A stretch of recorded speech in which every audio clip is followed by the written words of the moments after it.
Sound சமையல்ஸ்க்கு வணக்கம். இன்றைக்கி நம்ம பாரம்பரியமான சத்தான பாசிப்பருப்பு உருண்டை எப்படி செய்கிறதுன்னு பார்க்கலாம். இது செய்கிறது ரொம்ப ஈஸி, டேஸ்ட்டும் ஜாஸ்தி. இன்றைக்கி வீடியோவில் ஃபேக்ட் ஆஃப் ஃபேக்ட் செக்ஷனை மிஸ் பண்ணிடாதீங்க. பாசிப்பருப்பு உருண்டை செய்ய நம்ம முதல்ல பாசிப்பருப்பை வறுத்துக்கலாம். இன்றைக்கி நான் 1 கப் அளவு போல் பாசிப்பருப்பை எடுத்திருக்கேன். இதை நம்ம கனமான பாத்திரத்தில் மிதமான சூட்டில் பச்சை வாசம் போகிற அளவுக்கு நம்ம வறுத்து எடுத்துக்கலாம்.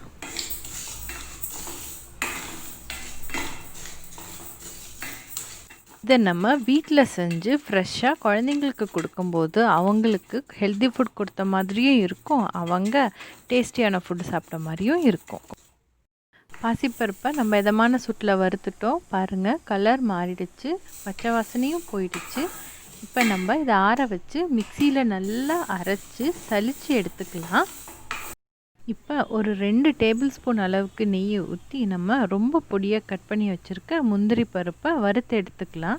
இந்த முந்திரி பருப்பு ரொம்ப சின்னதாக இருக்கணும். சைஸ் கொஞ்சம் பெருசாக இருந்துச்சுன்னா நம்ம உருண்டை பிடிக்கும் போது அது டிஸ்டர்பன்ஸாக இருக்கும். இந்த முந்திரி பருப்பை வறுத்து எடுக்கிறதுக்குள்ளே நம்ம இந்த முந்திரி பருப்பை பற்றி ஒரு சின்ன ஃபேக்டை பார்த்துட்டு வந்துடலாம்.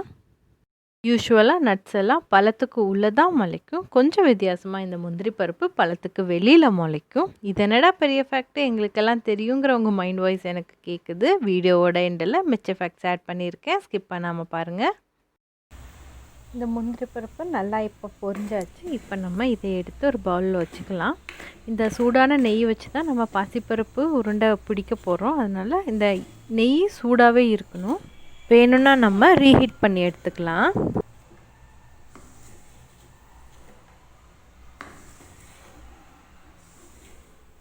இப்போ உருண்டை பிடிக்க எல்லாத்தையும் நம்ம மிக்ஸ் பண்ணிக்கலாம். பாருங்கள், வறுத்த பாசிப்பருப்பை நைஸாக அரைச்சி சலிச்சு வச்சுருக்கேன். இது 1 கப் சேர்த்துக்கலாம். இதுக்கு ஈக்குவலாக 1 கப் அளவுக்கு நல்லா பொடியாக அரைச்ச சர்க்கரையை சேர்த்துக்கலாம். கொஞ்சம் சர்க்கரை கம்மியாக வேணும் அப்படிங்கிறவங்க கொஞ்சம் 3/4 கப் அளவுக்கு சேர்த்துக்கலாம். நான் கொஞ்சம் ஈக்குவலாக சேர்த்துருக்கேன். 2 பிஞ்ச் அளவுக்கு நம்ம ஏலக்காய் தூள் சேர்த்துக்கலாம். நம்ம வறுத்தெடுத்த முந்திரி பருப்பையும் சேர்த்துக்கலாம்.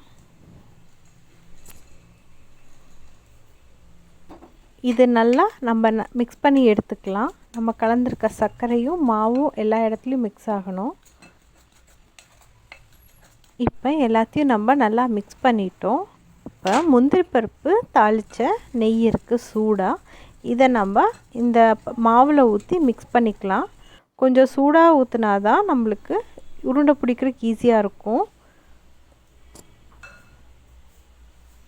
பொறுக்கிற சூட்டில் இந்த மாவும் நெய்யும் எல்லா இடத்துலையும் மிக்ஸ் ஆகிற அளவுக்கு நம்ம நல்லா கையை விட்டு பிசைஞ்சு விட்டுக்கலாம். இந்த சூட்லேயே நம்ம நல்லா ப்ரெஷர் கொடுத்து ப்ரெஸ் பண்ணி உருண்டை பிடிச்சிக்கலாம்.